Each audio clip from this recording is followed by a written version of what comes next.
Hello everyone, welcome back my YouTube channel. My name is Gulab Shah और आप सभी देख रहे हैं मेरा official channel due education club. I hope आप सभी ठीक होंगे और आप सभी अपनी अपनी स्टडी कर रहे होंगे। जैसे कि आप सभी को पता है, आपका 16 तारीख का हिंदी का एग्ज़ाम है। जी हाँ, जो बच्चे सेमेस्टर 4 के स्टूडेंट हैं उनका 16 तारीख का हिंदी का एग्ज़ाम है और ये हिंदी का एग्ज़ाम बहुत ज़्यादा इंपॉर्टेंट होने वाला है आप सभी के लिए, क्योंकि इस एग्ज़ाम के लिए मैं आप सभी के लिए क्वेश्चन पेपर लेकर आई हूँ जो आपका प्रीवियस ईयर है। और ये क्वेश्चन पेपर ऐसा नहीं है सिर्फ क्वेश्चन हो, नहीं, विद आंसर ये क्वेश्चन पेपर आप सभी के सामने होने वाला है। और ये जो आप सभी का क्वेश्चन पेपर है ये है हमारी हिंदी गद्य, उद्भव और विकास। ये जो आपकी बुक है हिंदी ए जो है, इसका आज हम क्वेश्चन पेपर डिस्कस करने वाले हैं। यानी मेनली हम लोग जो हिंदी ए है हमारी, उसका क्वेश्चन पेपर डिस्कस करेंगे विद आंसर और विद एक्सप्लेनेशन। आंसर को भी एक्सप्लेन करूंगी ताकि आपको पता चल जाए कि किस तरह से क्वेश्चंस का आंसर लिखा जाएगा। और जो एसओएल में क्वेश्चंस होते हैं वो रिपीटेड होते हैं। और देखिए, जो हिंदी होती है, हिंदी में हमेशा जो क्वेश्चन नंबर 1 होगा, जैसे हमारा क्वेश्चन नंबर 1 है, इसकी भी पार्ट 2 होंगे। यानी अथवा में क्वेश्चन दिया जाता है तो अथवा का एक क्वेश्चन आपको करना होता है, या ऊपर वाला कर लीजिए या नीचे वाला कर लीजिए। और ये जो क्वेश्चन होते हैं, यानी अब एक क्वेश्चन में 2 क्वेश्चन बन जाते हैं, एक ये, तो इन दोनों ही क्वेश्चन में से कोई ना कोई क्वेश्चन रिपीट होने की पूरी चांसेस होते हैं। इसीलिए मैं आपको ये क्वेश्चन पेपर पूरा विद आंसर डिस्कस करने वाली हूँ। चलिए फिर बिना देरी करे आज का हम क्वेश्चन पेपर डिस्कस करते हैं, जो कि हमारा क्वेश्चन पेपर सेमेस्टर 4 का होने वाला है। और ये जो हमारा क्वेश्चन पेपर है ये हिंदी ए का है, ठीक है। जैसे कि आप सभी देख सकते हैं, जो हमारा क्वेश्चन नंबर 1 है वो है, निम्नलिखित गद्यांश की सप्रसंग व्याख्या कीजिए। यानी आपको इन सभी की सप्रसंग व्याख्या करनी है। देखिए, व्याख्या जो होती है वो हमेशा चेंज होती है। ये जो पैराग्राफ हैं ये आपकी बुक से लिए जाते हैं और हमेशा ही चेंज रहते हैं। इसीलिए आपको मैं ये पैराग्राफ दिखा देती हूँ कि किस तरह से ये पैराग्राफ हैं, बट इनके आंसर नहीं दूंगी, क्योंकि देखिए ये पैराग्राफ हमेशा ही चेंज रहते हैं, कोई भी सेम पैराग्राफ नहीं होता। तो इसकी आपको एट द टाइम ही आपको इसका आंसर लिखना होगा। आप इसकी पहले से प्रिपरेशन नहीं कर सकते। हाँ, आप बुक पढ़ सकते हैं कि क्या क्या आपकी बुक में, या फिर ये कहूँ कि क्या क्या चैप्टर में है, जिससे क्या होगा आपको पता चल जाएगा ये किस पार्ट से लिया गया है। तो इसका सिर्फ यही सल्यूशन है। लेकिन कोई भी टीचर इसका आंसर बता देगा, लेकिन उसका कोई फ़ायदा नहीं होगा, क्योंकि ये जो है ये हमेशा चेंज रहता है। जैसे कि आप देख सकते हैं ये आपका का पार्ट है और आपको सभी की व्याख्या करनी है, ठीक है। ये हमारा जो है ये का पार्ट है, फिर उसके बाद में ये आप इसकी देख सकते हैं। और अथवा में, का के ही अथवा में आपको ये दूसरी स्टोरी दे रखी है। यानी जैसे आप देख सकते हैं का के अथवा में ही ये दूसरी है। अगर आप पहला अटैम्प्ट करना चाहें तो पहला अटैम्प्ट कर सकते हैं, दूसरा चाहें तो दूसरा कर सकते हैं। और इसी तरीके से ये दूसरा है, फिर उसके बाद में हमारा खा पार्ट स्टार्ट होता है। जैसे आप देख सकते हैं ये खा क्वेश्चन है, और ऐसे ही आपके पेपर में भी सप्रसंग व्याख्या पूछी जाएगी, ठीक है। और खा का भी फिर देखो, खा को भी अथवा में बांटा है। यानी खा को भी 2 पार्ट हैं अथवा में, जिसे आप चाहें उसे अटेम्प्ट कर सकते हैं, खा पॉइंट को भी, ठीक है। फिर उसके बाद में देख लेते हैं, ये हमारा खा है, फिर उसके बाद में हमारा गा पॉइंट हो जाता है। यानी जो गा क्वेश्चन है उसकी भी आपको सुप्रसंग व्याख्या करनी है, सभी की आपको व्याख्या करनी है। जो भी पैराग्राफ आपको लगता है कि हाँ आप उसकी व्याख्या कर सकते हैं, आप उसमें कर सकते हैं। और गा में भी 2 पॉइंट्स हैं, यानी या तो आप ऊपर वाला कर सकते हैं, अथवा के ऊपर वाला, अगर वो आपको समझ में ना आए तो अथवा के जो नीचे वाला है उसे आप कर सकते हैं अटेम्प्ट। और यहाँ हमारा क्वेश्चन नंबर 2 स्टार्ट हो जाता है। जैसे कि आप देख सकते हैं, जो क्वेश्चन नंबर 2 है वो है, निबंध विधा का स्वरूप स्पष्ट करते हुए हिंदी निबंध के विकास क्रम को स्पष्ट कीजिए। यानी इसमें हमें निबंध विधा जो होती है उसका स्वरूप स्पष्ट करना है, और जो हिंदी ही निबंध के विकास क्रम है, यानी हिंदी में जो निबंधों का विकास क्रम हुआ है उसके बारे में बताना है। आपको ये क्वेश्चन अटेम्प्ट करना है। अगर आपको ये क्वेश्चन नहीं आता तो आप अथवा वाला क्वेश्चन भी अटेम्प्ट कर सकते हैं। जैसे आप देख सकते हैं हमारा अथवा में भी क्वेश्चन है, और जो अथवा का क्वेश्चन है वो है, व्यंग विधा का परिचय देते हुए हिंदी साहित्य में व्यंग के विकास पर प्रकाश डालिए। यानी आपको व्यंग विधा के बारे में बताना है। उसमें निबंध के ऊपर बताना था, इसमें व्यंग साहित्य के बारे में बताना है, और हिंदी साहित्य में व्यंग के विकास के बारे में बताना है, ठीक है।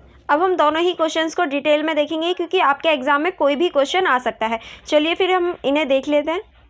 चलिए अब हम स्टार्ट करते हैं अपने क्वेश्चन नंबर 2 से। निबंध विधा का स्वरूप स्पष्ट करते हुए हिंदी निबंध के विकास क्रम को स्पष्ट कीजिए। यानी इसमें हमें निबंध विधा के बारे में बताना है, उसकी स्वरूप को बताते हुए जो हिंदी निबंध विधा है उसका जो विकास क्रम है उसके ऊपर स्पष्टित करनी है। चलिए देख लेते हैं, निबंध विधा का स्वरूप और हिंदी निबंध का विकास क्रम। इसकी जो भूमिका है आप किस तरह से लिख सकते हैं। चलिए देखिए, भूमिका या इंट्रोडक्शन कह सकते हैं। भूमिका में आप लिख सकते हैं, निबंध साहित्य की एक महत्वपूर्ण विधा है जो लेखक के विचारों, भावनाओं और अनुभवों का संकलन प्रस्तुत करती है। निबंध का उद्देश्य विचारों को रोचक और प्रभावी ढंग से प्रस्तुत करना है। हिंदी निबंध का विकास एक विस्तृत प्रक्रिया है जो समय के साथ विभिन्न चरणों से गुजरती हुई समृद्ध होती है। यानी हम कह सकते हैं जो विधा है उसमें हिंदी निबंध जो है वो महत्वपूर्ण भूमिका निभाते हैं और जो लेखक होता है उसके विचारों, भावनाओं और अनुभवों को संकलन यानी प्रस्तुत करने का एक रोचक तरीका है या फिर एक रोचक माध्यम है जिससे हमें प्रभावी ढंग से किसी भी चीज़ को प्रस्तुत करने में सहायता होती है। और इसका जो विकास है वो बहुत ज़्यादा चरणों से होकर गुजरा है। अब हम देखेंगे निबंध का स्वरूप कि निबंध का स्वरूप किस तरह से हो सकता है। पहले आप इसमें लिख सकते हैं परिभाषा और महत्व, यानी निबंध की जो परिभाषा होती है और उसका जो महत्व होता है अब हम उसे देखेंगे। निबंध शब्द संस्कृत के निबंध से आया है जिसका अर्थ होता है बंधन या साधन। यह साहित्यिक रचना का एक स्वरूप है जिसमें लेखक किसी विषय पर अपने विचार व्यक्त करता है। नेक्स्ट आप इसमें लिख सकते निबंध लेखक को अपनी विचारधाराओं को प्रभावशाली ढंग से प्रस्तुत करने का अवसर प्रदान करता है। यानी लेखक जो है अपने विचारों को प्रभावशाली ढंग से प्रस्तुत करने के लिए लेखन लिखता है। नेक्स्ट आप इसमें लिख सकते हैं प्रकार। अब हम देखेंगे प्रकार जो होता है वो किस तरह से होता है देख लेते हैं। पहला आप इसमें लिख सकते हैं वर्णनात्मक निबंध। इसमें किसी विषय का विस्तृत और सूक्ष्म वर्णन किया जाता है। नेक्स्ट आप इसमें लिख सकते हैं विचारात्मक निबंध। इसमें लेख अपने विचारों और दार्शनिक दृश्यों को प्रस्तुत करता है। नेक्स्ट आप इसमें लिख सकते हैं व्याख्यात्मक निबंध। इसमें समाज की विसंगतियां और विडंबनाओं पर व्यंग किया जाता है। नेक्स्ट आप इसमें लिख सकते हैं आलोचनात्मक निबंध। इसमें साहित्य संस्कृतियों का सामाजिक मुद्दों की समीक्षा और आलोचना की जाती है। यानी इसमें हम समाज पर जो ध्यान केंद्रित करने वाली चीज़ें होते हैं वो देख सकते हैं और किस तरह से समाज पर विडंबन किया जाता है यानी चोट की जाती है समाज की बुरी चीज़ों पर। इसमें हम ये सारी चीज़ें देख सकते हैं। नेक्स्ट आप इसमें लिखेंगे रचनात्मक और शैली। रचनात्मकता और शैली को देख लेते हैं। निबंध में रचनात्मकता का विशेष महत्व है। लेखक को अपनी शैली और दृश्य के माध्यम से पाठकों को प्रभावित करना होता है। नेक्स्ट आप इसमें लिख सकते हैं भाषा का प्रवाह। शब्दों का चयन और शैली मौलिकता निबंध को प्रभावी बनाती है। देखिए जब भी कोई निबंध लिखता है तो उसमें भाषा यानी जो शब्द होते हैं उनका चयन करना और शैली, अच्छी शैली का यूज़ करना, क्योंकि यही निबंध को प्रभावशाली और आकर्षित बनाने का कार्य करते हैं। अब हम देखेंगे हिंदी निबंध का विकास क्रम के हिंदी निबंध जो है उनका विकास कैसे हुआ। पहले आप इसमें प्रारंभिक चरण लिख सकते हैं जिसमें आएंगे हिंदी निबंध लेखक की शुरुआत 19वीं शताब्दी ही में मानी जाती, यानी हिंदी निबंध जो है उनकी शुरुआत 19वीं शताब्दी से मानी जाती है। इस समय में निबंध अक्सर धार्मिक और नैतिक उपदेशों पर केंद्रित थे और इस टाइम पे धार्मिक और नैतिक उपदेशों पर ही निबंध लिखे जाते थे। भारतेंदु हरिश्चंद्र को हिंदी निबंध का प्रारंभिक लेखक माना जाता है। इन्होंने अपने निबंधों में सामाजिक और राजनीतिक मुद्दों को उठाया, यानी भारतेंदु हरिश्चंद्र जो हैं उन्होंने सबसे पहले हिंदी निबंध लिखने स्टार्ट किए थे और उन्होंने सामाजिक और राजनीतिक चीज़ों पर निबंध लिखने स्टार्ट किए थे। ठीक है, चलिए आगे बढ़ते हैं। आगे आप इसमें सेकंड लिख सकते हैं भारतेंदु युग। इस युग में हिंदी साहित्य में जागरूकता और नवाचारियों की लहर आई। इस समय में प्रमुख निबंधकारों में बालकृष्ण भट्ट, प्रताप नारायण मिश्र और हरिश्चंद्र प्रमुख हैं। निबंधों में सामाजिक, धार्मिक और राष्ट्रीय मुद्दों पर ध्यान केंद्रित किया गया है। यानी ये जो निबंध हैं इसमें हम सामाजिक, धार्मिक और राष्ट्रीय मुद्दों को देख सकते हैं और इस टाइम पे जो प्रमुख लेखक थे वो बालकृष्ण भट्ट, प्रताप नारायण मिश्र और हरिश्चंद्र प्रमुख थे। ठीक है, अब हमारा नेक्स्ट युग आता है जो कि है द्विवेदी युग। जो हमारा तीसरा युग है वो द्विवेदी युग है। इस युग में महावीर प्रसाद द्विवेदी का प्रमुख योगदान है। यानी देखिए इस युग में हम महावीर प्रसाद द्विवेदी का प्रमुख योगदान देख सकते हैं। उन्होंने हिंदी निबंधों को एक नई दिशा दी और इसे वैज्ञानिक दृष्टि और तकनीकी शैली से समृद्ध किया। इस काल में निबंधकारों ने भाषा की शुद्धता और सटीकता पर जोर दिया। यानी इस काल में द्विवेदी युग में जो भाषा होती है उसकी शुद्धता और सटीकता पर ध्यान दिया गया था। ठीक है, अब हम नेक्स्ट युग की बात करते हैं। नेक्स्ट जो हमारा फोर्थ युग है वो है छायावादी युग। छायावादी युग को देख लेते हैं। इस युग में निबंध लेखन में भावनात्मकता और कवित्व का प्रवेश हुआ। प्रमुख निबंधकारों ने जयशंकर प्रसाद, सुमित्रानंदन पंत और निराला शामिल हैं और इस टाइम पे जो प्रमुख थे वो जयशंकर प्रसाद, सुमित्रानंदन पंत और निराला जी शामिल हैं। निबंधों में प्राकृतिक प्रेम और सौंदर्य की अभिव्यक्ति प्रमुख रही है, यानी जो छायावादी युग है उसमें प्राकृतिक चीज़ों, प्रेम के ऊपर और सौंदर्य के ऊपर निबंध लिखे गए हैं। अब हम पांचवा युग देख लेते हैं, जो है हमारा प्रगतिवाद और प्रज्ञावाद युग। इसके बारे में देख लेते हैं। इस युग में निबंधों में समाजवादी विचारधाराओं और प्रगतिवाद का प्रभाव दिखता है। और नेक्स्ट आप इसमें लिख सकते हैं, प्रमुख निबंधकारों में रामवृक्ष बैनीपुरी, यशपाल और अज्ञेय शामिल हैं। नेक्स्ट आप इसमें लिख सकते हैं, निबंधों में सामाजिक न्याय, शोषण और समानता जैसे मुद्दों को उठाया गया है। यानी इस युग के जो प्रमुख हैं वो हैं रामवृक्ष बैनीपुरी और अज्ञेय, ये आप लिख सकते हैं, ये मोस्ट इंपॉर्टेंट है।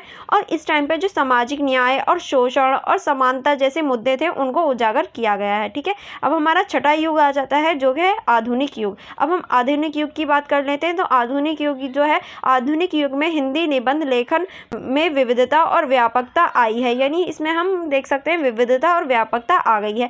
आज के निबंधकारों में नामवर सिंह, निर्मल वर्मा और रविंद्र कालिया प्रमुख हैं। यानी आज के जो लेखक हैं उसमें ये सारे ही प्रमुख हैं। ठीक है, आप इन सबके नाम लिख सकते हैं।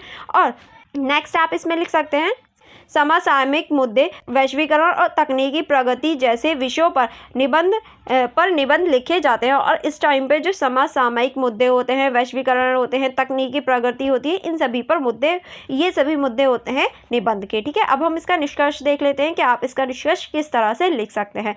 निबंध विधा ने हिंदी साहित्य में महत्वपूर्ण प्रस्थान प्राप्त किया है। समय के साथ निबंध लेखन का स्वरूप और शैली में अनेक परिवर्तन और विकास हुए हैं। प्रारंभिक धार्मिक और नैतिक उपदेशों से लेकर आधुनिक समय के विधि और समसामयिक विषय तक हिंदी निबंध ने एक लंबी यात्रा तय की है। प्रत्येक युग के निबंधकारों ने अपने समय की चुनौतियों और विचारधाराओं को निबंध के माध्यम से अभिव्यक्त किया है, जिससे हिंदी निबंध साहित्यात्मक और सामाजिक दृष्टि से समृद्ध हुए हैं। यानी आप इन सबको निष्कर्ष में लिख सकते हैं कि किस तरह से हिंदी निबंध ने विकास किया और हिंदी निबंधों को किस तरह से हम उनके विकास क्रमों में बांटकर देख सकते हैं। और उस टाइम के जो प्रमुख निबंधकार थे उनके नाम भी आप इसमें लिख सकते हैं। अब जो इसका अथवा का क्वेश्चन था, यानी जो अथवा में पूछा गया था, अब हम अथवा के क्वेश्चन को देख लेते हैं। जैसे कि अथवा में पूछा गया था, व्यंग्य विधा का परिचय देते हुए साहित्य में व्यंग्य के विकास पर प्रकाश डालिए। यानी व्यंग्य विधा के बारे में पूछा गया था।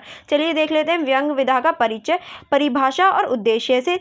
व्यंग्य साहित्य की एक महत्वपूर्ण विधा है जिसमें लेखक समाज की विषमताओं, दोषों और मूर्खताओं को सक्षमता और चतुराई से उजागर करता है। इसका उद्देश्य समाज सुधारों और पाठकों को सोचने पर मजबूर करना है। व्यंग्य हास्य की तरह मनोरंजन होता है, लेकिन इसका लक्ष्य मात्र मनोरंजन नहीं बल्कि सामाजिक आलोचना होती है। यानी देखिए, जो व्यंग्य होता है वो एक ऐसा चतुराई से की जाने वाली चीज़ है। क्योंकि देखिए, जो लेखक होता है वो बड़ी ही चतुराई से अपनी बातों को, जो समाज में दोष है उन्हें दिखाता है, उन्हें उजागर करता है, और ऐसा लगता है ये मनोरंजन का साधन है। लेकिन ये मनोरंजन का साधन होने के साथ साथ ये सामाजिक जो आलोचना होती है वो करता है। जो समाज में कुरीतियाँ होती हैं उनके ऊपर प्रकाश डालता है। जैसे कि आप कबीर की दोहे देख सकते हैं, इसका उदाहरण में आप लिख सकते हैं। ठीक है, अब हम देखेंगे मुख्य तत्व, यानी जो इसके यानी जो व्यंग्य होती है इसके मुख्य तत्व देख लेते हैं। पहला आप लिख सकते हैं विरोधाभास। व्यंग्य में विरोधाभास का महत्वपूर्ण स्थान है। यह सत्य और असत्य, अच्छा और बुरा, यथार्थ और कल्पना के बीच के विरोध को उजागर करता है। नेक्स्ट आप इसमें लिख सकते हैं अतिशोक्ति। व्यंग्यकार अतिशोक्ति का उपयोग करके किसी स्थिति या व्यक्ति को उभारता है, जिससे उसकी व्यक्तित्वता और अधिक स्पष्ट हो जाती है। यानी जो लेखक होता है वो किसी भी व्यक्ति या स्थिति के बारे में स्पष्ट रूप से बताता है। नेक्स्ट आप इसमें लिख सकते हैं विनोद। व्यंग्य में हास्य का पुट होता है जो पाठकों को आकर्षित करता है और उन्हें गहन विचार करने के लिए प्रेरित करता है। ठीक है, नेक्स्ट आप इसमें लिख सकते हैं सामाजिक सुधार। व्यंग्य की अंतिम उद्देश्य समाज में सुधार लाना और लोगों को जागरूक करना होता है। ठीक है, अब हम नेक्स्ट चलते हैं। नेक्स्ट अब हम देखेंगे साहित्य में व्यंग्य का विकास, यानी जो साहित्य है उसमें व्यंग्य का विकास कैसे हुआ, इसको देख लेते हैं। पहला हम देखेंगे प्राचीन साहित्य। सांस्कृतिक साहित्य। व्यंग्य की परंपरा सांस्कृतिक साहित्य में भी रही है। कालिदास, भास और बाणभट्ट जैसे महान लेखकों ने अपने नाटकों और कथाओं में व्यंग्य का उपयोग किया है। यानी हम कह सकते हैं व्यंग्य का उपयोग जो है वो सांस्कृतिक टाइम से भी देखा जा सकता है। यानी पुरानी जो सांस्कृतिक कथाएं हैं जिसमें कालिदास की, भास की और बाणभट्ट की जो कथाएं हैं उनमें भी हम व्यंग्य को देख सकते हैं। नेक्स्ट आप इसमें लिख सकते हैं विद्यासागर और पंडित राज जगन्नाथ इनके साहित्य में भी व्यंग के उत्कृष्ट उदाहरण मिलते हैं जो समाज की कमजोरियों और मूर्खताओं पर चोट करते हैं। ठीक है, अब हम देखेंगे मध्यकालीन हिंदी साहित्य, यानी आप मध्यकालीन हिंदी साहित्य में देख लेते हैं। अभी हमने देखा प्राचीन में, अब हम देखेंगे मध्यकालीन, यानी बीच का जो मिड वाला पोर्शन होता है इतिहास का, उसमें कबीर के दोहों और साखियों में तत्कालीन समाज की धार्मिक और सामाजिक विडंबनाओं पर तीखा व्यंग किया गया है। आपने कबीर के दोहे तो 12th और 10th में भी पढ़े होंगे, जिसमें हम देख सकते हैं कबीर ने किस तरह से जो सामाजिक और धार्मिक चीज़ें होती हैं उन पर किस तरह से विडंबना से चोट की है, यानी उनको बहुत अच्छी तरीके से उजागर किया है। पढ़ने में हंसी आती है उन्हें सोच सोच के, लेकिन वो बहुत ज़्यादा अच्छी तरीके से प्रस्तुत किया गया है कि हाँ, हमारे समाज में कैसी चीज़ें हम लोग मानते थे उस टाइम पे, ये सारी चीज़ें बहुत अच्छे से कबीर के दोहों में बताई गई है। नेक्स्ट आप इसमें लिख सकते हैं भारतेंदु हरिश्चंद्र। 19वीं सदी में भारतेंदु हरिश्चंद्र ने अपने निबंध को और नाटकों में समाज की बुराइयों और भ्रष्टाचारों पर व्यंग किया। उन्होंने व्यंग की हिंदी साहित्य में एक नई दिशा दी। ठीक है, नेक्स्ट अब हम देखेंगे आधुनिक हिंदी साहित्य, यानी आधुनिक हिंदी साहित्य में व्यंग का देख लेते हैं। प्रेमचंद्र ने अपने उपन्यासों और कहानियों में व्यंग का प्रयोग किया। उनकी रचनाओं में समाज की विषमताओं और शोषण पर गहरा व्यंग मिलता है। गोदान और निर्मला जैसी रचनाओं में यह स्पष्ट रूप से देखा जा सकता है। नेक्स्ट आप इसमें लिख सकते हैं जयशंकर प्रसाद और सुदर्शन। इन लेखकों ने भी अपनी साहित्य में व्यंग का कुशलता प्रयोग किया और समाज की विसंगता को उजागर किया है, यानी इन लोगों ने भी जो व्यंग है उसका बहुत अच्छी तरीके से प्रयोग किया है। ठीक है, अब हम देखेंगे स्वतंत्रता के बाद साहित्य, यानी स्वतंत्रता के बाद जो साहित्य था उसमें जो व्यंग की भूमिका थी उसको देखेंगे। हरिशंकर प्रसाई। स्वतंत्रता के बाद हरिशंकर प्रसाई हिंदी व्यंग साहित्य में प्रमुख स्तंभ बनकर उभरे। उनकी रचनाओं में समाज की राजनीतिक और सामाजिक विडंबनाओं पर गहरा व्यंग मिलता है। विकास के दुश्मन और निठल्ले की डायरी उनके महत्वपूर्ण रचना है, यानी इनमें जो विकास की दुश्मन और निठल्ले की डायरी, इसमें व्यंग का बहुत अच्छी तरीके से इन्होंने प्रयोग किया है। नेक्स्ट आप इसमें लिख सकते हैं शरद जोशी ने भी व्यंग को एक नई ऊंचाई पर पहुंचाया। उनकी रचनाएं हमें घास क्यों नहीं मिलती और यंत्र तंत्र संवंत्र व्यंग साहित्य के उत्कृष्ट उदाहरण हैं, यानी आप इसमें इन उदाहरणों को लिख सकते हैं। ठीक है, नेक्स्ट चलते हैं। नेक्स्ट है हमारा रामचंद्र शुक्ला और रघुवीर सहायक।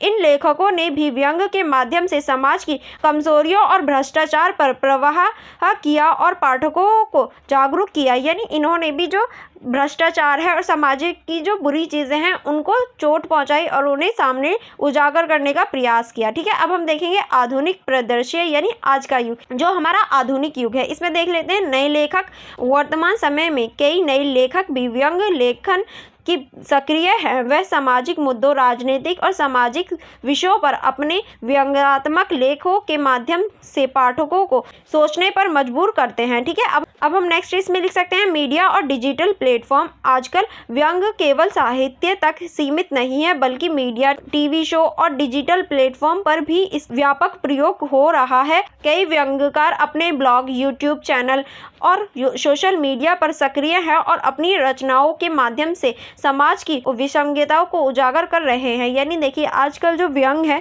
वो सिर्फ हमारी जो साहित्य है या ये कहें रिटर्न चीज़ें हैं वहीं तक सीमित नहीं है। अब हम इसे सोशल मीडिया पर देख सकते हैं, जो हमारी सोशल मीडिया है उस पर देख सकते हैं, यूट्यूब चैनल्स पे देख सकते हैं, जो कि बहुत सारे ऐसे लोग हैं जो अपनी सोशल मीडिया के माध्यम से व्यंग करते हैं। आई होप आपको ये क्वेश्चन अच्छे से समझ में आ गया होगा। अब हम इसका निष्कर्ष देख लेते हैं कि आप इसका निष्कर्ष किस तरह से लिख सकते हैं। इसके निष्कर्ष में आप लिख सकते हैं व्यंग साहित्य की एक सशक्त विधा है जो समाज की कमजोरियों और विसंगताओं को उजागर करती है। इसका उद्देश्य केवल मनोरंजन नहीं बल्कि समाज सुधार और पाठकों को जागरूक करना होता है। प्राचीन काल से लेकर आधुनिक समय तक व्यंग ने विविध रूपों में समाज को प्रभावित किया है। हरिशंकर प्रसाई और शरद जोशी जैसे महान व्यंग्यकारों ने कई नई ऊंचाइयों पर पहुंचा है। आज भी व्यंग साहित्य में महत्वपूर्ण भूमिका निभा रहा है और समाज में को नई दिशा देने का सहायक है। यानी व्यंग जो है वो बहुत इंपॉर्टेंट हो जाता है और ये आज भी अपनी महत्वपूर्ण भूमिका निभा रहा है और जो समाज की गलत चीज़ें हैं, कुरीतियाँ हैं, उनको उजागर करने और उन्हें दूर करने का भी एक महत्वपूर्ण साधन बन चुका है व्यंग। ठीक है, अब हम नेक्स्ट चलते हैं नेक्स्ट क्वेश्चन की तरफ। जैसे कि आप देख सकते हैं, अब हमारा नेक्स्ट यानी क्वेश्चन नंबर 3 स्टार्ट होता है।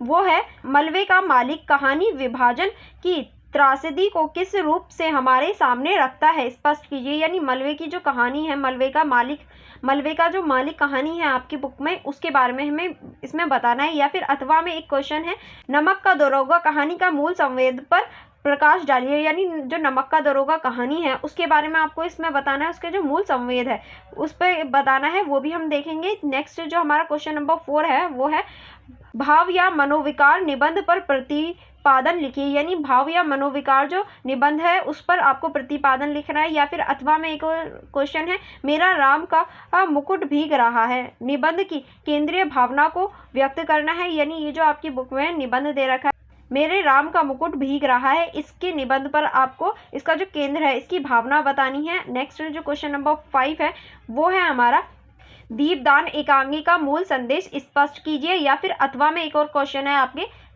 सुभद्रा के व्यक्तित्व की प्रमुख विशेषताओं का उल्लेख कीजिए। यानी जो सुभद्रा थी उनकी जो प्रमुख विशेषताएं हैं, उनके चरित्र की जो विशेषता है उनके बारे में बताना है। चलिए फिर स्टार्ट करते हैं क्वेश्चन नंबर 3 से, इसके आंसर देखना। जैसे कि आप देख सकते हैं, जो हमारा क्वेश्चन नंबर 3 था वो था मलबे का मालिक। मलबे के मालिक कहानी विभाजन की त्रासदी को किस रूप में हमारे सामने रखा गया है, इसको स्पष्ट करना था। यानी मलबे की जो मालिक है, इस कहानी की जो त्रासदी है, विभाजन की त्रासदी, उसको किस तरह से दिखाया गया है हमें ये बताना था। तो पहले आप इसकी भूमिका लिखेंगे। चलिए देख लेते हैं। मलबे का मालिक कहानी विभाजन की त्रासदी को हमारे सामने एक बेहतर संवेदनशीलता और मार्मिक रूप से प्रस्तुत करती है। यह कहानी विभाजन के दौरान और बाद में हुए सामाजिक, सांस्कृतिक और मानवीय विनाश को उजागर करती है। कहानी के माध्यम से लेखक ने विभाजन की भावनात्मक, लोगों के दर्द, पीड़ा और बिछड़ने के भावनात्मक पहलुओं को प्रभावी ढंग से चित्रित किया है। यानी मलबे का मालिक जो कहानी है, इसमें जो हमारा भारत और पाकिस्तान का विभाजन हुआ था उस टाइम की सिचुएशन को दिखाया गया है। उस टाइम पे जो हमारी सामाजिक, आर्थिक और सांस्कृतिक सिचुएशन की उनको बताया गया है, और जो लोगों द्वारा दर्द को उठाया गया, पीड़ा थी, बिछड़ने का दुख था, इन सभी को जो लेखक है उसने बहुत सुंदर तरीके से इस कहानी में बताया गया है।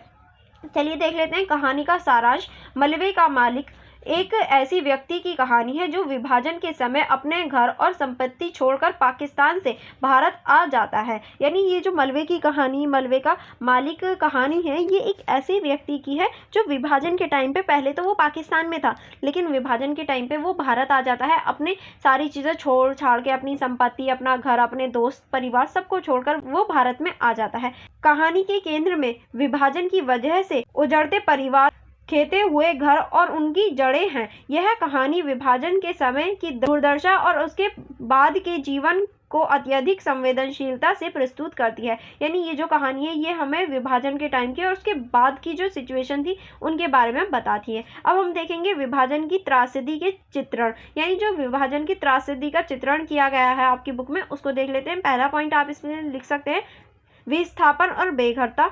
कहानी में विभाजन के समय लोगों के अपने घरों को छोड़कर जाने की पीड़ा को बखूबी दिखाया गया है। यह दर्शाता है कि किस प्रकार लोग अपने जड़ों से हट गए और बेघर हो गए। यानी इस कहानी में जब लोग अपने अपने घरों को छोड़ के बेघर होते हैं, इस चीज़ को बहुत सुंदर तरीके से दर्शाया गया है। नेक्स्ट आप इसमें लिख सकते हैं, नायक के माध्यम से लेखक ने उस मानसिक और भावनात्मक कष्ट को उजागर किया है जो एक व्यक्ति को अपना सब कुछ छोड़ने के समय होता है। अब आप नेक्स्ट पॉइंट इसमें लिख सकते हैं, सांप्रदायिक हिंसा और भय। विभाजन के दौरान हुए सांप्रदायिक दोषों और हिंसा का वर्णन भी कहानी में है। यह दिखाता है कि किस प्रकार धार्मिक और सांप्रदायिक ताकतों ने मानवता को विभाजित किया और निर्दोष लोगों की जान ले ली। और नेक्स्ट पॉइंट आप इसमें लिख सकते हैं, कहानी में नायक और उसके परिवार की सुरक्षा के लिए उनके संघर्ष को भी दर्शाया गया है जो विभाजन की भावनात्मकता को भी स्पष्ट करते हैं। यानी इसमें हम जो नायक है उसकी जो परिवार की जो परेशानियां उत्पन्न होती हैं और किस तरह से वो सारी प्रॉब्लम्स को फेस करते हैं, इस बारे में भी दिखाया गया है। नेक्स्ट आप इसमें लिख सकते हैं, मालिकाना हक और पहचान का संकट। इसमें आप लिख सकते हैं, मलबे का मालिक शीर्षक ही इस बात की और संकेत करता है कि कैसे विभाजन के बाद लोग अपनी पहचान और अधिकार को खो बैठे थे। यानी देखिए जो लोगों के अधिकार थे, जो लोगों की भूमि वगैरह थी, वो सब कुछ ही ख़त्म हो गई थी। तो उनका किसी भी चीज़ पे कोई अधिकार नहीं रहा। उनका जो अस्तित्व था या ये कहें उनकी जो चीज़ें थी वो सब ख़त्म हो गई थी। उनके जो अधिकार थे वो सब ख़त्म हो गए थे। नेक्स्ट आप इसमें लिख सकते हैं, नायक का अपनी संपत्ति को लेकर संघर्ष और फिर मलबे का मालिक बनने का भावनात्मक दृश्य दिखाया गया है कि कैसे एक व्यक्ति अपनी पहचान और स्वाभिमान के लिए संघर्ष करता है। यानी इसमें हमें बताया गया है कि किस तरह से एक व्यक्ति अपनी संपत्ति के लिए, अपने स्वाभिमान के लिए संघर्ष करता है। आपके पास अगर टाइम हो तो अभी आप इस पूरे चैप्टर को पढ़ लेना, क्योंकि बहुत इंटरेस्टेड है और बहुत ही रोचक कहानी है और आप इसे अपने आप से कनेक्ट करके देख पाएंगे। वरना आप अपने एग्जाम के बाद इसको पढ़ सकते हैं, क्योंकि ये बहुत ही अच्छी तरीके से दिखाए गए हैं, बहुत ही सुंदर तरीके से सारी चीज़ों को प्रस्तुत किया गया है इस कहानी में। नेक्स्ट आप इसमें लिख सकते हैं, सामाजिक और सांस्कृतिक विघटन। अब हम सामाजिक और सांस्कृतिक जो विघटन है उनके बारे में देख लेते हैं। विभाजन ने न केवल व्यक्तिगत जीवन बल्कि सामाजिक और सांस्कृतिक ढांचे को भी तहस नहस कर दिया। कहानी में यह स्पष्ट रूप से दिखाया गया है कि कैसे लोग अपने रिश्ते नाते सांस्कृतिक और परंपराओं से कट जाते हैं। यानी किस तरह से व्यक्ति जो हैं वो अपने रिश्ते नाते सबको और सांस्कृतिक परंपराओं सबको छोड़ देते हैं सिर्फ एक विभाजन की वजह से। नेक्स्ट आप इसमें लिख सकते हैं, नायक के माध्यम से दिखाया गया है कि कैसे एक व्यक्ति अपनी सांस्कृतिक और समाज से अलग होने को झेलता है। यानी पूरी कहानी में ये स्पष्ट रूप से बताया गया है कि एक व्यक्ति जब अपनी सांस्कृतिक और सामाजिक चीज़ों को छोड़ता है तो उसको क्या पीड़ा महसूस होती है, वो किन किन चरणों से होकर गुजरता है। अब हम देखेंगे भावनात्मक और मनोवैज्ञानिक प्रभाव। यानी इस कहानी में किस तरह से भावनात्मक और मनोवैज्ञानिक प्रभाव को दिखाया गया है। पहले आप देख सकते हैं, असुरक्षा और अनिश्चितता। विभाजन के समय लोगों के मन में असुरक्षा और अनिश्चितता का भाव बहुत प्रबल था। यह कहानी इस भावनात्मक पहलू को भी प्रभावी ढंग से उजागर करती है, क्योंकि देखिए उस टाइम पे कोई भी सुरक्षित नहीं था, तो असुरक्षा की और अनिश्चितता की भावना थी, क्योंकि कभी भी कहीं भी लोगों को जाना पड़ रहा था, कोई भी निश्चित स्थान नहीं था उन लोगों का। नेक्स्ट आप इसमें लिख सकते हैं, नायक के मन में लगातार भय और अनिश्चितता बनी रहती है जो उसकी हर क्रिया और निर्णय में स्पष्ट झलकती है। यानी जो नायक है, जो उस कहानी का हीरो लिया गया है, उसके मन में हमेशा डर की भावना हम देख सकते हैं, क्योंकि वो हर कोई कार्य करने में अब भयभीत होता हुआ हमें दिखाई देता है।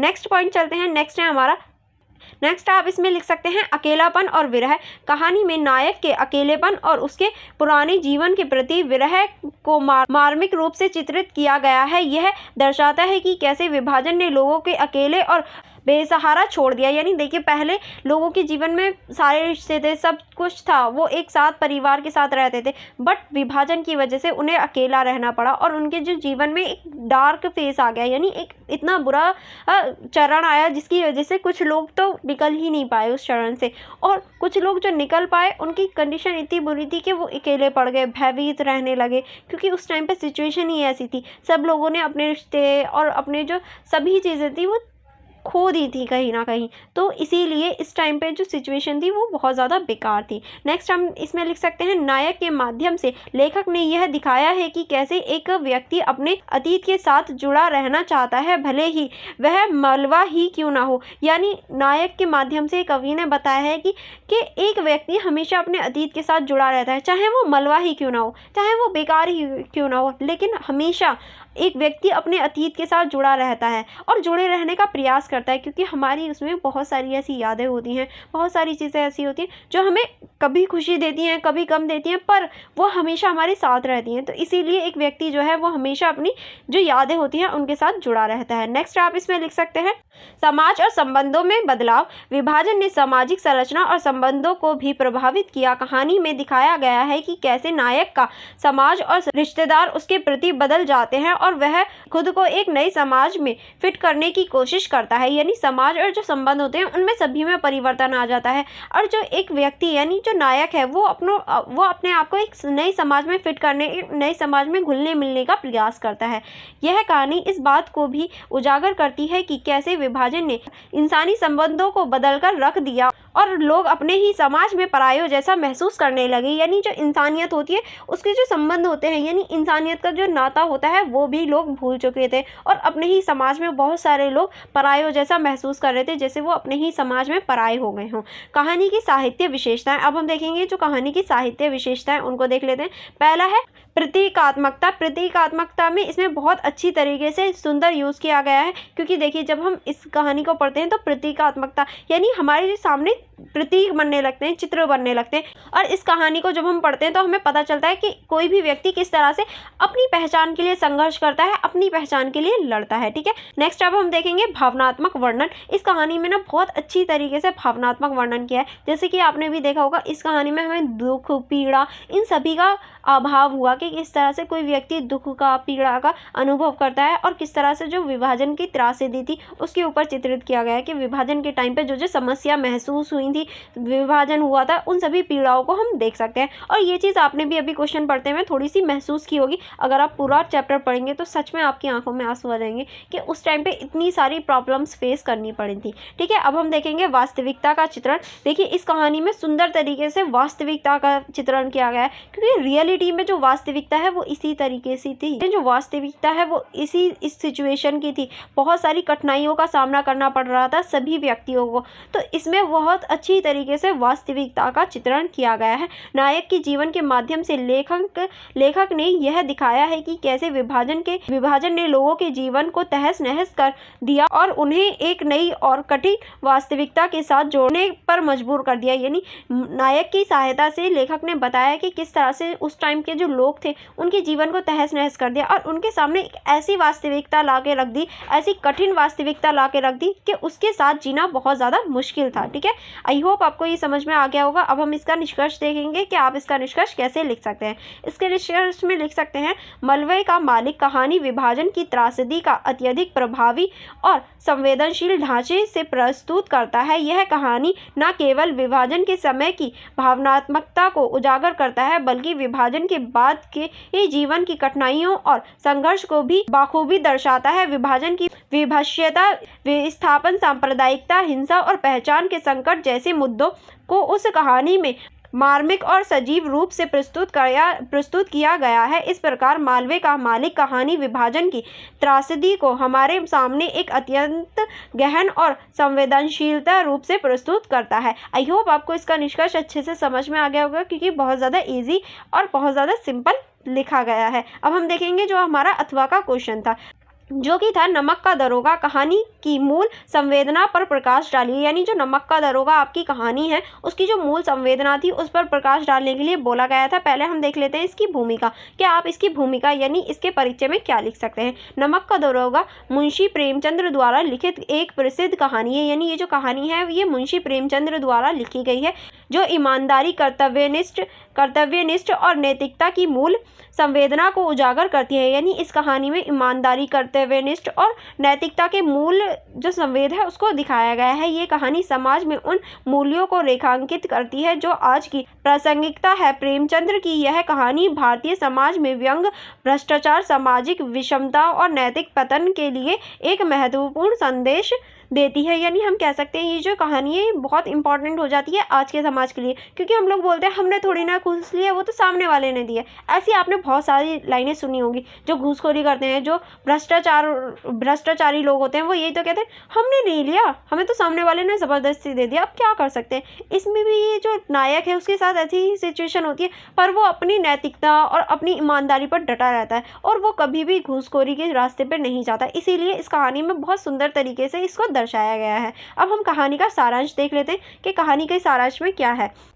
नमक का दरोगा की कहानी वसीधर नामक एक युग के इर्द गिर्द घूमती है, जिससे नमक के सरकारी विभाग में दरोगा की नौकरी मिली है। कहानी में दिखाया गया है कि कैसे वसीधर अपने कर्तव्यों के प्रति ईमानदार से काम करता है और किसी भी प्रकार के प्रलोभन से प्रभावित नहीं होता। उससे इस ईमानदारी रवैये से उसका परिवार और समाज दोनों ही प्रभावित होते हैं, लेकिन अतः उसकी ईमानदारी का मान्यता मिलती है। यानी ये जो कहानी है ये वसीधर नामक एक नायक के ऊपर लिखी गई है। जो इस कहानी का हीरो है वो वसीधर है, जो कि एक नमक की फैक्ट्री में काम करता है। उस फैक्ट्री में दरोगा का पद उसके पास है और वो कभी भी जो घूसखोरी है या फिर ये कहें गलत कामों में नहीं जाता। इसीलिए ये कहानी इसके इर्द गिर्द घूमते हुए हमें दिखाई देती है। अब हम देखेंगे कहानी के मूल संवेदना, यानी जो कहानी है इसकी जो मूल संवेदना है इसके ऊपर चर्चा कर लेते हैं। पहला पॉइंट आप इसमें लिख सकते हैं ईमानदारी और कर्तव्यनिष्ठता।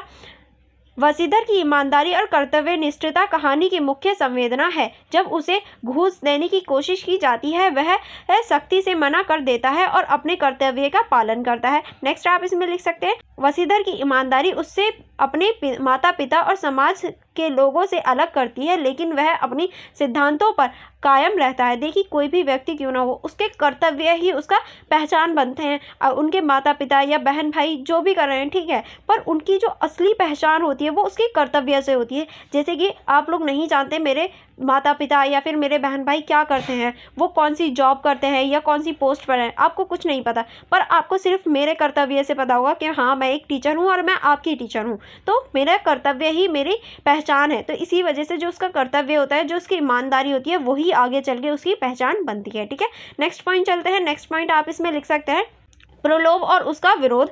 कहानी में वसीधर को कई बार प्रलोभ दिया जाता है, लेकिन वह हर बार उसे ठुकरा देता है। यह दिखाता है कि कैसे एक व्यक्ति अपने सिद्धांतों के लिए प्रलोभनाओं का विरोध कर सकता है। यानी जो प्रलोभना होती है, जो लालच होता है, उसको किस तरह से एक व्यक्ति बार बार ठुकरा सकता है, ये वसीधर की कहानी और उसके कैरेक्टर से साफ पता चलता है। नेक्स्ट आप इसमें लिख सकते हैं, कहानी के माध्यम से प्रेमचंद्र यह संदेश देते हैं कि नैतिकता और सिद्धांत के प्रति अड़िग रहना ही सच्ची वीरता है। यानी देखिए, अगर हम नैतिकता और जो अपने सिद्धांत है उन पर अड़ित नहीं रह सकते, उनके प्रति सच्चे नहीं रह सकते, तो हम वीर नहीं हैं। अगर कोई व्यक्ति अपने नैतिकता और सिद्धांत के ऊपर अड़ा रहता है, उनको अपनाए रहता है, तो वही वीर है आज के ज़माने में। ठीक है, तो वीर उसको कह सकते हैं जो अपने सिद्धांतों से पीछे ना हटे। नेक्स्ट आप इसमें लिख सकते हैं, परिवार और समाज का दबाव। वसीधर का परिवार उससे उम्मीद करता है कि वह अपने पद का लाभ उठाकर धन अर्जित करेगा, लेकिन वह अपने सिद्धांतों के खिलाफ नहीं जाता। समाज भी उससे उम्मीद करता है कि वह भ्रष्ट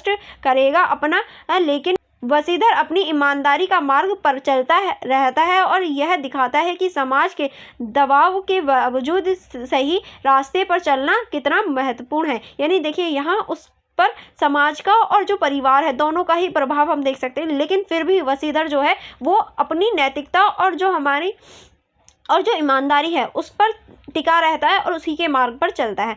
नेक्स्ट आप इसमें लिख सकते हैं, न्याय और साहित्य की विजय।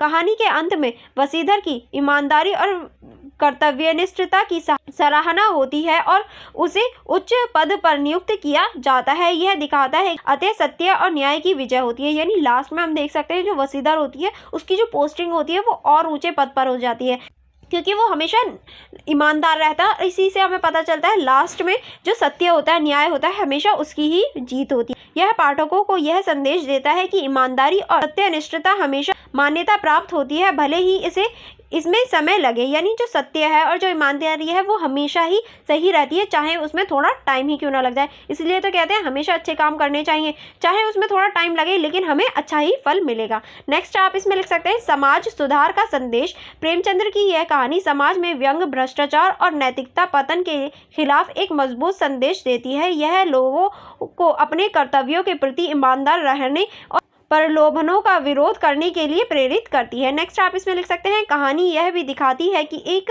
व्यक्ति की ईमानदारी समाज में सकारात्मक परिवर्तन ला सकती है और लोगों के सोचने के तरीके को बदल सकती है। यानी किस तरह से हम लोगों के सोचने के तरीके को बदल सकते हैं। एक ही व्यक्ति अगर वो ईमानदार हो तो वो बहुत सारे लोगों को बदल सकता है। अब हम देखेंगे कहानी की साहित्य विशेषताएं, कि कहानी में कौन कौन सी साहित्य विशेषताएं यूज की गई हैं।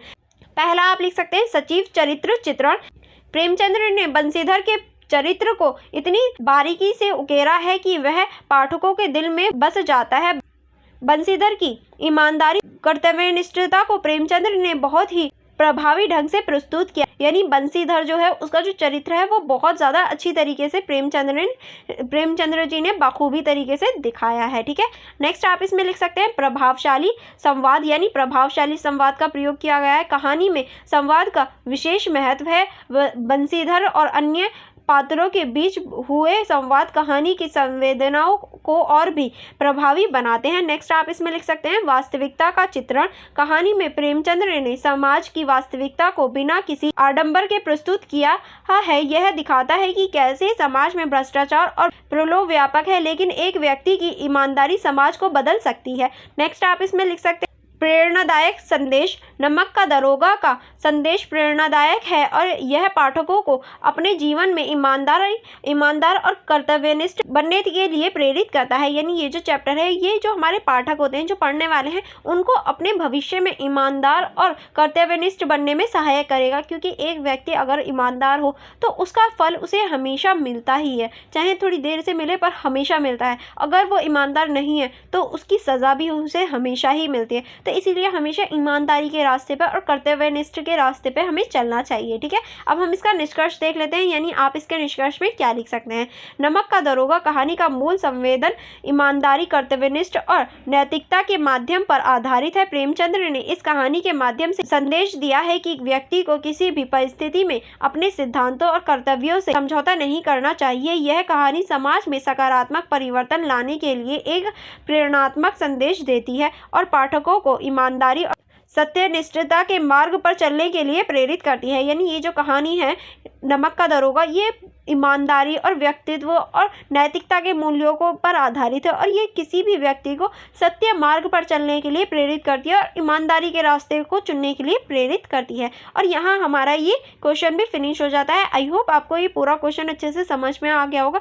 एंड जो हमारे और क्वेश्चन बचते हैं वो हम कल की वीडियो में कवर करेंगे। फॉर मोर वीडियोज़ आप मेरे टेलीग्राम ग्रुप को ज्वाइन कर सकते हैं, वहाँ सारी ही इन्फॉर्मेशन आपको मिल जाएगी।